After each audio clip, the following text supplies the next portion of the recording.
honoring our ancestors, Black disabled legacies. What is a little known example of Black disabled brilliance?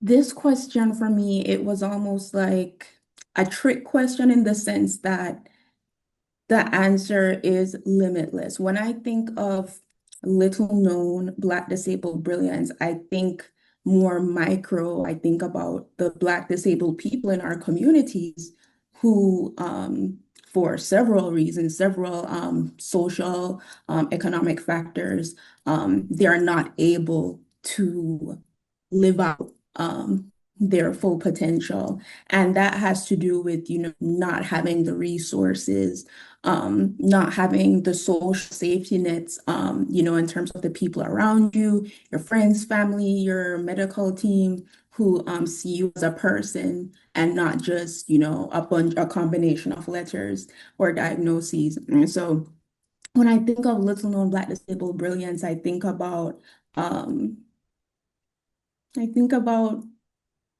the average person who is overlooked, Yeah. in our community, who the person who isn't seen to be like, okay, this can be a token, this person can be a token or a spokesperson for something, or like a model for inspiration, and I feel like brilliance in that definition, it kind of ties into how I view, when we talk about Black excellence, right? Yeah. Yeah. How we've defined that and spoken about that. It's been co-opted, it's been, like disposed of, it's been redefined. And I think Black excellence in the same way of like Black disabled brilliance, it really is, when you look at it from a micro perspective, the brilliance is in how these people in our community continue to persist and to define their agency outside of the people overlooking them or the people putting them in a box. Mhm. Um, yeah. Yeah. Ugh, How I about couldn't agree you? more. Oh, I couldn't yes. agree more. You're right. How Yeah. about you? Yeah, I couldn't agree more. I'm always looking for these moments of possibility and possibility models. So when I think of about little known examples of Black disabled brilliance, I'm thinking very similar to you in that I think the first place that we start is look around your city, your town, your community, your chosen family, your bio family for Black disabled brilliance, whether or not these people say, I am disabled. Yes. Sometimes there is not the ability to say those things or um, share, those things. And so, but that doesn't mean that the Black disabled brilliance is not there. And so it shows up in the ways that we ensure that our elders, can get to the cookout, the family meal, how they're going to get there, how they're going to leave, how they're going to get their plate, right? Like this is collaborative Black disabled brilliance, is in the ways that we call and prep each other before doctor visits or medical procedures. It's in the way that we will create literal infrastructures that we might need that the state or the city is not giving us through their budgets, right? Um, and then I think look at the people that you may already know and know that they had a life that involved their body. And that is how you then can see Black disabled brilliance. So, for example, I think about Octavia E. Butler, which many people know from their Parable of the Sower series. They're a visionary science fiction writer. They wrote Kindred. They wrote Parable of the Sower series. In 1995, they got the MacArthur Genius Grant, right? And this writer also had dyslexia. And was a voracious reader, but using accessibility tools, audiobooks, and so on, and so forth. When we look at Bell Hooks, who's a feminist poet, Black feminist poet, author, educator, they had severe chronic pain, severe menstrual cycles.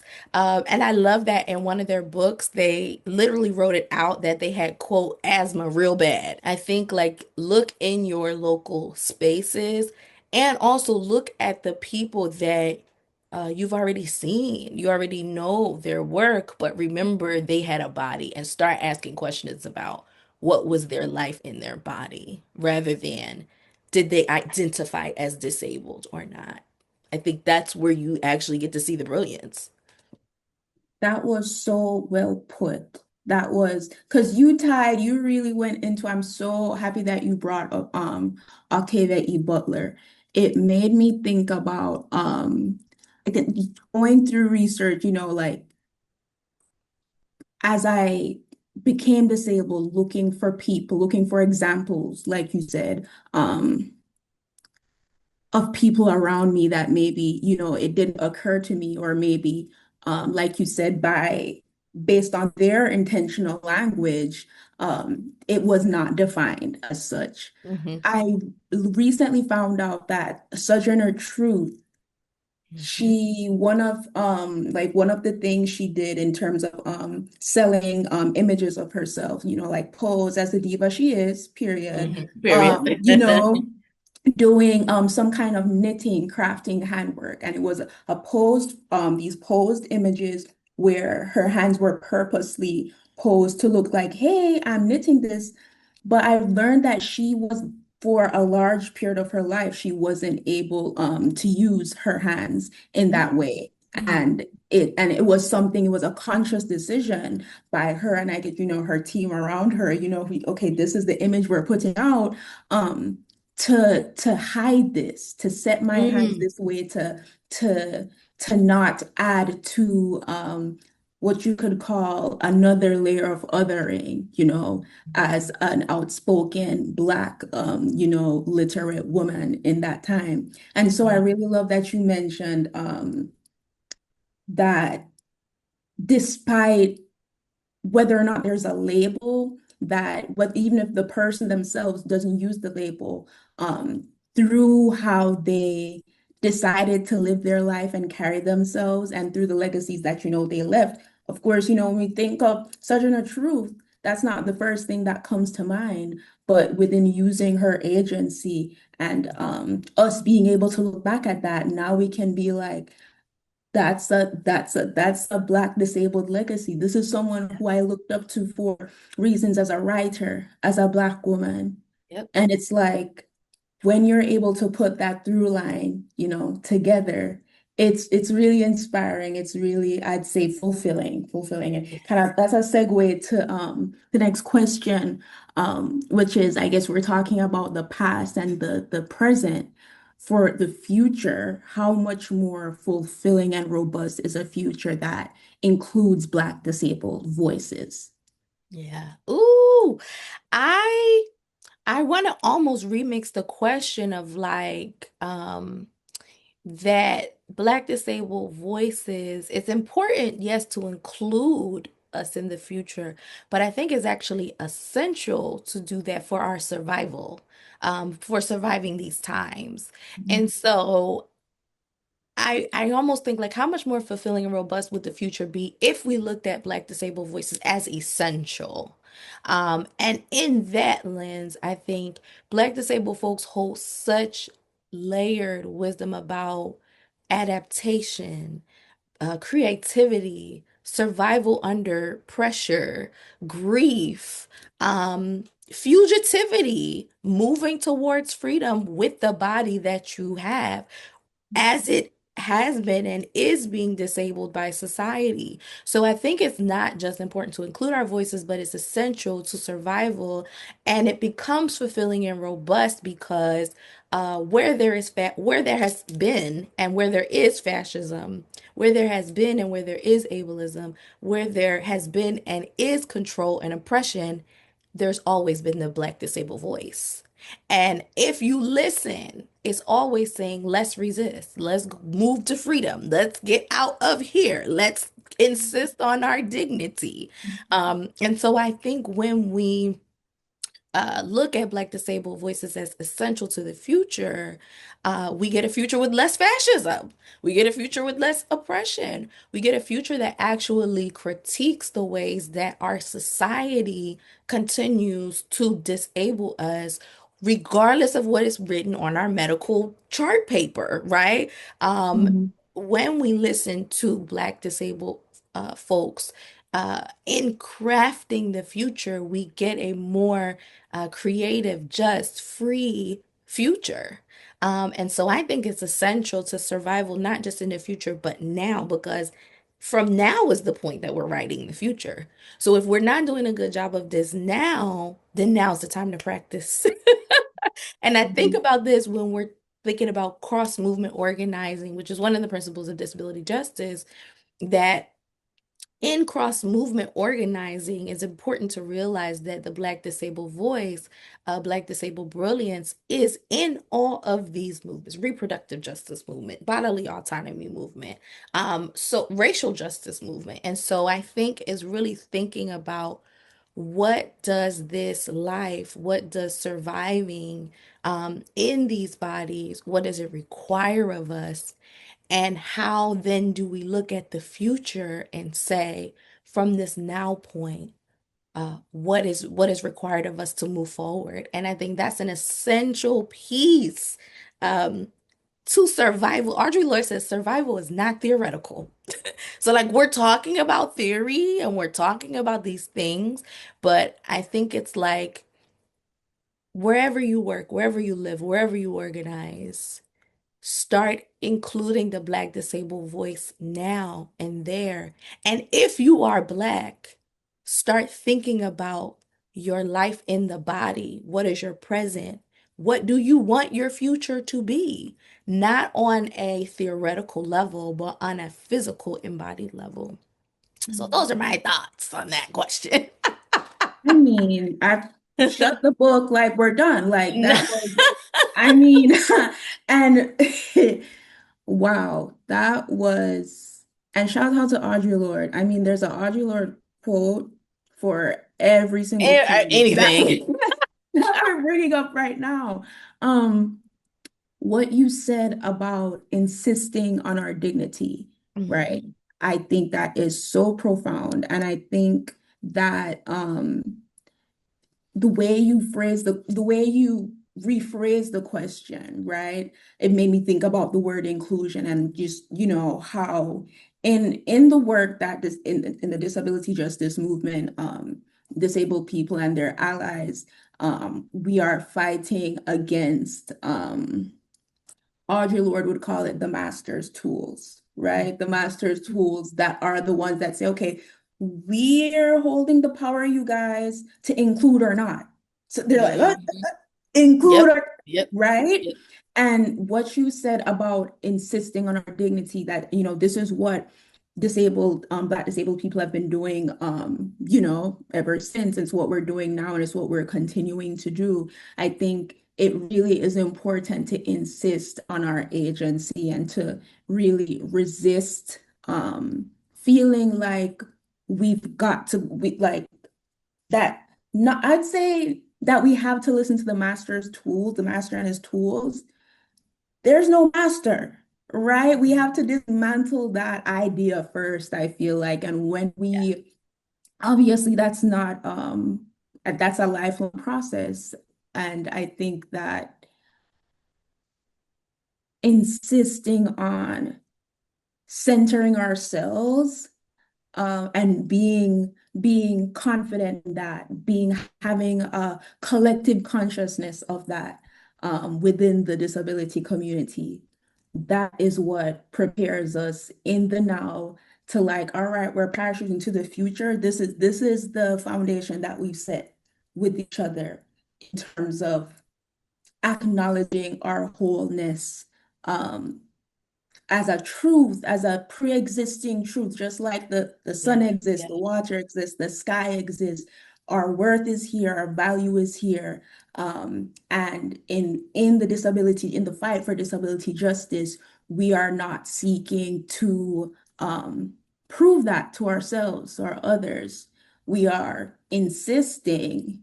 It's like, okay, I'm here. It's like I see you're trying to do this push and pull thing. It's not gonna work. Mhm. I'm here. You know that Cardi B gift where she's like, you see me. So I think, so I think what you said about, I think the word insistence, Yeah. I think it has a lot of meaning. And once we utilize it, it's so powerful seeing other people, seeing the people before who came before us, the people who are in the fight with now. It's like we feed off of that energy. It's like I look at JT Perry. I see the body, I see the nails, I see the hair, I see the person. It's like, oh, that's right. I remember. I can show up in all my fullness too. You know what I mean? So yeah, I forgot we're doing the question thing. That's I'm like, well, we are spitting. Yeah. And you said you had 3A and three I have B. 3B, so I'm happy Oh, to, volley it to you of oh, whichever one you feel like moved by first, So okay. what happens when Black disabled people are centered, which I feel like we've been talking about this, around this the whole time, but I think it'll be nice to address this a little more specifically. Or what happens when Black disabled people are fully resourced? I th That question is the one that it resonated with me in a really current sense. I think every disabled person, we we quickly come to the realization that the labeling and the categorization of disability is less on whatever condition, we are in, whatever state we are in, but rather in society's lack of ability or refusal to welcome us into spaces as well, in infrastructure, in support, in social spaces. And I think that, you know, in the disability justice fight, in any kind of justice movement, and all of these intersect, racial justice, gender justice. It's like you sometimes you kind of think like, is there an actual finish line? You know what I mean? Like, is there a point where like this will no longer be a fight? Mm-hmm. And I think, bringing that macro thinking micro, um, I thought of myself recently, and how having a simple change in the mobility aid that I've been using, how it has improved my quality of life Yep, tenfold. yep, yep, yep. And it's like, so I have lots of mobility issues. I primarily use a cane to walk around, lots of muscle weakness, lots of different things contributing to that. And I created a wish list last year with, some of the pricier things, I mean, it's a pricey life Mhm. Yeah, yeah. in our bodies, right? And I created a wish list, with some of the pricier things that I'm like, in this journey of my chronic illness journey and also recovery, this is what I need. And I put a rollator walker on there, because I was like, I think this could help me out. And to this day, I don't know who got it because it didn't leave a name. I I was overcome with tears the day when I used it for the first time, and I realized how much more movement my Mhm. body could afford itself. And I thought about how much pain and confusion and just pure flat out suffering that, I'd been in a day before, weeks before, the past few Mhm. years, with with using the resources around me that weren't best attuned to Yep. my needs.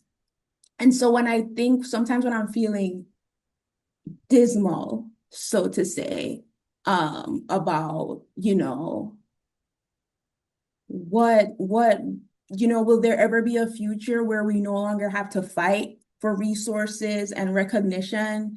I think about the the overwhelming feeling of hope that I felt just for myself and my journey when I got one thing, one resource, one thing that made my journey with my illness made my recovery, made my, all my conditions feel more aligned. Yeah. And I think that's like, I use that as a metaphor to think about, well, this is why this movement will continue. This is what we're fighting for. We're fighting for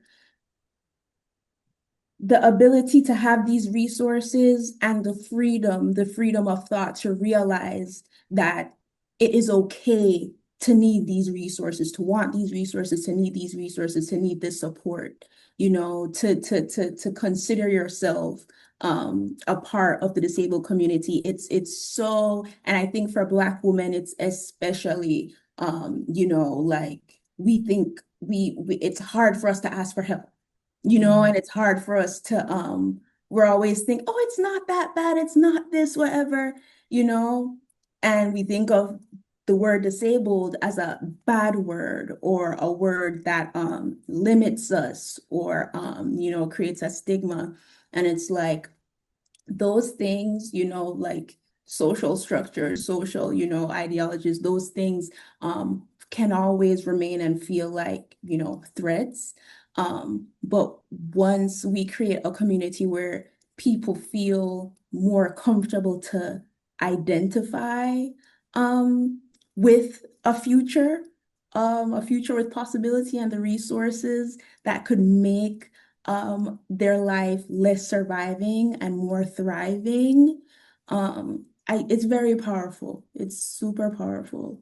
And so, yeah, that was my thought. I Yeah. felt really, Oh, that's so good.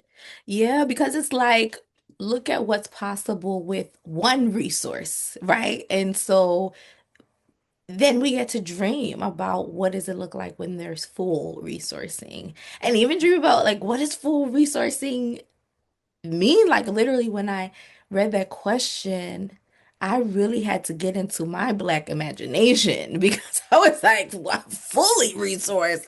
I oh, mean, utopia. Utopia is the word that came to mind. I'm like, is this possible? Yeah.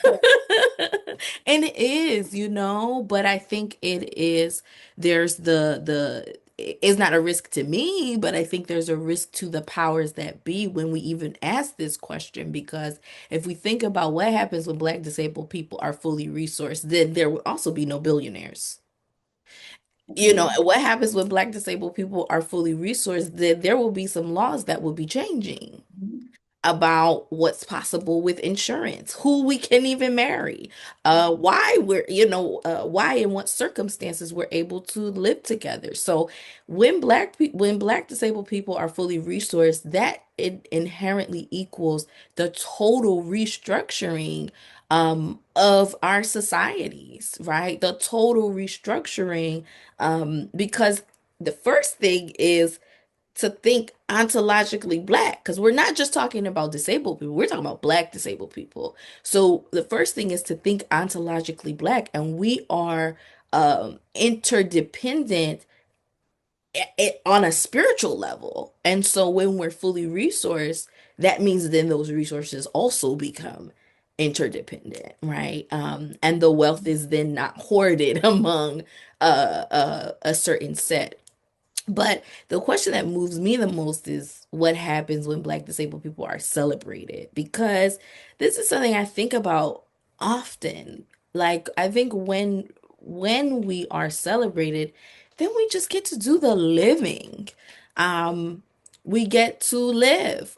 We get to stop educating people that we're worthy of access and dignity and resource. This is like 101. This is like kindergarten for, disability justice, which there's no shade. If that's where you are, great. Come on along the way. We Start need you. somewhere. We need you, But I think we're not talking about what happens when we can be included. We're talking about what happens when we're celebrated. And when we're celebrated, that means then we get the relief of not having to educate people that we're worthy of access in order to survive. Because celebrating Black disabled voices looks like all of us having our access needs considered as a dynamic lived practice and not a stated goal or something that we just ask, at the beginning of, our talks. I think we would really actually get to have dynamic living when we're celebrated. And I hope that we can get to that point because I like to celebrate. I like to celebrate that however we all got here at the same time in history, we are here at the same time in history by miracle upon miracle upon miracle upon miracle upon miracle. And so I think it's important for us not to wait until we are celebrated, but to pitch the celebration wherever we're at, whether that is we celebrating from bed, we celebrating on Zoom, we celebrating together. I think it's important that we model this for one another because we get to have a life that is not just being in a space of responding to ableism. I believe that. I want that for us. Right now, this is what we got to do because this is how we live. But I believe that we can get to a time, I believe that we can get to a place. I may not be alive to see it, but I believe that we can get to the place where we're past 101, where we're celebrating not just that we're worthy of access, not just, oh, thank you for the curb cut, right? But we didn't took over the whole building, right? As a celebration, and as a live practice, and not just, oh, you get to be around, And I think it's important that we celebrate ourselves for persisting, for resisting in any big or small way that we have. I think it's actually so crucial. And I think about where author Toni Morrison talks about like the function of racism and how it's to distract us, from the work that we're here to do, right? If we're always having to respond to something. So I think about that with ableism as well, right? Is that the function of that, similarly to what I think, Toni Morrison's point was, is that the function of that of ableism is to keep us locked in to a reactive cycle. So then we don't get to dream about what our future is looking like because we're still trying to prove to you that we get to be in the present. And so I think celebration is an act of Black futurity.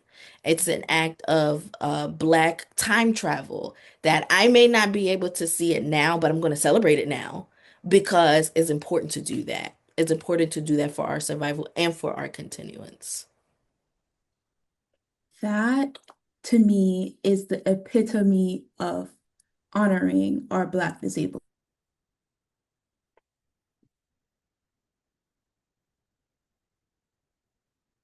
on celebrating,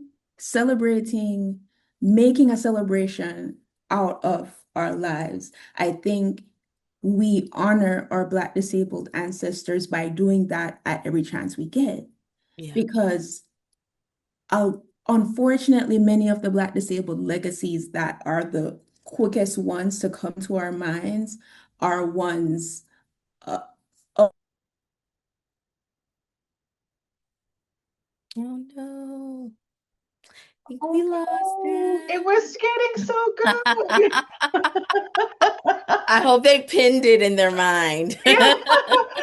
Oh, wait, they're back. They're back. Okay. so sorry, Yay! you guys. So That's Oh, sorry. it's okay. not your fault. Not your fault. We were saying it was getting so good. Right?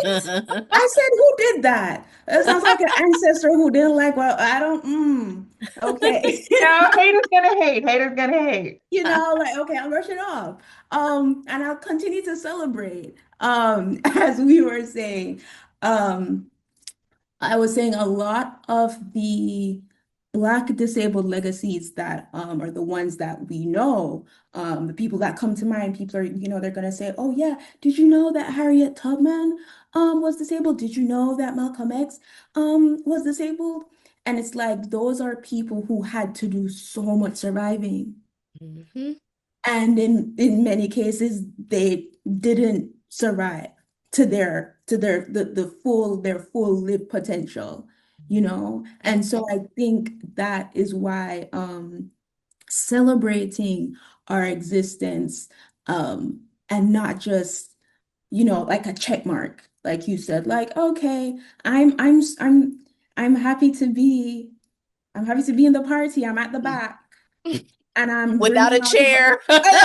Actually, no, it's a folding chair, right? A folding chair. I have a red solo cup and I can't even see the DJ booth, but I'm happy to be. No, you know what I mean? I want to celebrate. So it's actually, I'm not even gonna be here. I'm leaving, taking over the next building. The real function that you guys want to be at is here. We are celebrating each other, the Black disabled community celebrates each other in a way that I think, disability justice and just across the Black diaspora, something that intertwines, those umbrellas is community minded care and community support. And I think that when we talk about celebrating our existence and each other's existence, it really is kind of like we're mirroring each other, really feeding off of each other, being like, okay, I see that I'm able to celebrate, that it's okay to celebrate, that I am worthy of celebrating and also being celebrated, right? And so I think that it's kind of like, yeah, like real I think of it as like I said, a big mirroring experience. I find so much inspiration from um seeing what the people who have come before me were able to do, but also seeing what the people around me are doing now. Like I think about, I read I think Disability Visibility by the late Alice Wong is one of the first like just collections of work that I like probably in the hospital still, like post surgery. I'm like, what there's so much to visualize when you're able to see what other people have been able to put into put into permanence, into words, into music, into art that will long outlast them and outlast the movement. When you said I might not be here to see it, but I'm doing this work now because that that is what generations of Black disabled people have been fighting for, and that it's really like passing the torch. So I might not be here to see it, but guess what? My granddaughters, the great great granddaughters of this movement, it is pertinent that we continue to think highly of ourselves and our ability to celebrate each other so that they see that, okay, this is something worth continuing. I am worth continuing to hope for a future where there's resources available at my disposal without me having to feel shame for needing them. Yes. Everything that you said made me think of like a bonus closing question in alignment with the overall kind of theme. And it's just what does honoring your Black disabled ancestors look like these days? What has that looks like for you these days or even in your past? I think it it looks like rejoicing, Mm. rejoicing in any way. I think the word rejoice, for Black people, it means a specific thing. We're thinking about, giving praise. I'm not religious, but I grew up, in and around the church. And I feel like one of the things that sticks with me from religion is creating a joyful noise. For me, these days, it's whatever kind of movement my body can do today, I'm gonna get up and do it, right? If I today feel like doing my makeup and taking some selfies, perching my new cane beside me, making it match the fit, something like that, using my agency to say, I am disabled and I am here, see me up Mhm. in all of my glory. I feel like that is what honoring my disabled ancestors looked like because I think about how little I know about my possible direct disabled ancestors because they were forcefully hidden or because they felt like they had to hide themselves. So, in any way that I can rejoice about the fact that I have life, the fact that I have my agency and I know that I have my agency, I think that manifests in lots of different ways. But for me, it is being joyful, being loud about my joy and about my hope and about my despair, about my struggles to not, you know, to not have my lived experience as a Black disabled woman framed from the perspective of people who aren't Black or disabled or women, you know, um, and really just insisting on agency, insisting on dignity, um, and being vocal about it. I think about, that guy on TikTok, Tay, was like, are you loud or quiet? Loud, overly loud. Who's Mhm, mhm, that? mhm, Like overly loud about all the parts of my lived experience, all the intersectionalities, the ups and the downs of it. I think that's what it means to honor my Black disabled ancestors, to make nice for what them couldn't make nice for. Uh, Yeah. I'd love to hear your thoughts on that specifically, with as it pertains to your perspectives, with spirituality and like the churchiness of things that stick with us in the when it comes to things thinking of faith and thinking of persistence as Black disabled people. Yeah. Ooh. So for me, I am a child of the Black religious complex, and I'm a spiritualist currently that draws from a few different traditions, within the African religious complex. So, namely, had studies. Definitely a hoodoo. I'm the co-founder of the Chicago Hoodoo Society. So that's public knowledge, but there's also lots of strength that I draw from systems of Ifa, from systems of Lukumi. And so I'm always calling myself, a churchy mystic or the churchy mystic because I grew up in the Black diasporic church.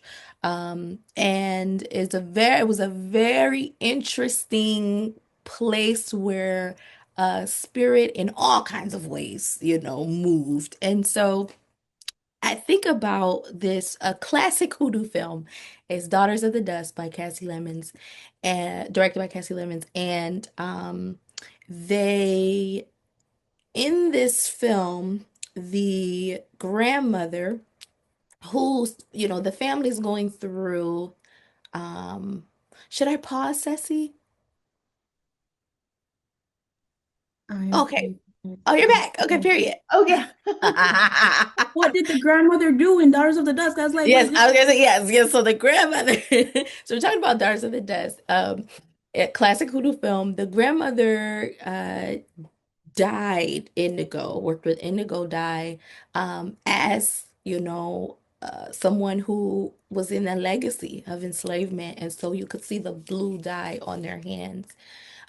In the film, one of the daughters is pregnant, and you see the spirit of this child as a character in the film. And what's so fascinating is the child, um, who is represented as this unborn spirit. When you look, there's a close up on their hand, and they have a blue indigo dye on one finger. Mind you, this child is not even born. Okay, A. The grandmother who is alive and coming to her, sunsetting years, her hands are fully blue from working the dye. And I think about this as a portrayal of epigenetics and Black disability because our ancestors were systematically disabled. And so while it may not look the same for us, while we might not have full blue indigo dye on our hands, I believe that all of us in the Black diaspora, if you are a child that had to go through the legacy of racialized terror, has at least metaphorically the blue indigo dye on one finger. And so when we think about Black disabled ancestors and spirit, I think about this story of like, how are we living a life in our body that may be mirroring it that we don't even know? So for me, the first thing of honoring your Black disabled ancestors is learning about their life. What did they do? Um, are there, if you can find unofficial records, family artifacts, Bibles, recipe books, picture albums, right? Like, what did their life in their body look like? Through the Black religious complex, elevation is really important, whether you're in the Black church, whether you're in Hoodoo, whether you're in Ifa, whether you're in Lukumi, whether you're in Vodun. Elevating your ancestors is important. So the way that I do that is by telling their stories, whether or not they identified as disabled, celebrating their stories, and also grieving a lot. That's a part of the work that we don't be excited to do or talk about. But honoring our Black disabled ancestors, at least for me, has looked like grieving that uh um that we are born in such a system of racialized terror that has impact on our souls and our bodies. And they may not have been able to sit long enough to feel it and grieve it, but I can. I got a nice, cute desk, little job. I got a laptop computer. I'm not independently wealthy by any means. But if I wanted to tomorrow in the middle of the day take a nap, I could. And so I'm napping for all of us. I'm resting for all of us. I'm grieving for all of us. I'm celebrating for all of us. And those things elevate and honor our Black disabled ancestors. And also me just saying, like, listen, I'm the child of folks who are disabled and who were disabled, whether they'll tell you that or not, right? Sometimes because of their survival ethic, they can't say it, but I can. So honoring my Black disabled ancestors looks like doing stuff like this and sharing about ways, to continue to elevate them. Uh, Individually and collectively. And now, usually at this point, people will ask the question of, what if I don't know which of my Black disabled ancestors were disabled? And to that, I would say, my baby, you're missing the point. We all have the indigo dye on at least one of our fingers. So it doesn't matter whether you know their name or not, they were there. And so you honor them by grieving, by celebrating, and by resting. So that's my thought. I have chills, full transparency. I have chills.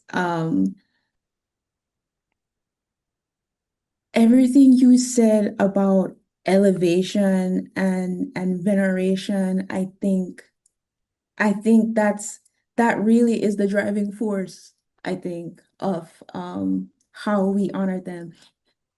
Them not having the agency to sit, to give themselves a label, not having the privilege to assign themselves a label and to look Hmm. at what does that mean in the context of how I'm living. Yes. Celebrating our ability to sit at our cute desks, to write, to Hmm. explain our lived Black disabled experiences through metaphors and through colors and sound. Um, I think I'd like to think that that makes our Black disabled ancestors feel not just proud, but feel a part of the lineage. Yeah. They feel the lineage is still living, Yeah. the lineage of what they fought for, whether they recognize it as fighting or not. Oh, Yes. that was so well said. Yeah. That was so well said. Thank you. And same to you. Oh my gosh. I'm just so grateful for all that you shared, and not just what you shared, but the spirit in which you shared it that I appreciate deeply. No, same to you. I'm really I guess outside of, the context of what we're speaking about, I think the kind of work you do, how syncretic it is, I think it's something that is, across the diaspora. It's something that, there's something in that we can all relate to. Like with that indigo dye, that metaphor, I think is so relevant. And so thank you for framing the stories in the way you did. I think that for myself and for the attendees of the conference, you left a lot to think about, to think about. Yeah. As did Joe. I'm so excited, especially around the resourcing piece. I'm like, I'm dreaming. I was writing down like, ooh, what I'm gonna ask for some stuff too. Like, and I think that's part of the Okay. resourcing too, is knowing that we can imagine, like, we can imagine so much solo, but we can imagine so much more together. Mhm. Yeah, yeah. Oh, Yeah. here's to us. That's how I feel. To us. To us. Yeah. I Thank know we were getting you. like really happy. I'm glad we brought it back like right, like on time. And Yes. I apologize for my really uppy, like I guess it was the ancestor who really wasn't missing what I was saying. Went to the Wi-Fi like, but I'm like, come on, I'm telling your stories. Like, But no, sometimes low key, high key, they just be getting excited and be I whooshing around. So yeah, I've yeah. been there. Yeah, okay, Been this was really fulfilling for me. Like going same. back to our question, fulfilling. I'm feeling inspired. Same. Um, yeah, thank you Yeah. for And please keep in sharing. touch, Trevonae. Yes, I see beautiful things loading for us. I'm going to the socials. Just look for the notification. Okay, I'm period. It's Yeah, coming. and I'll just send you like my number, and yeah, because I Yes, would love to, outside of here, support you however I can.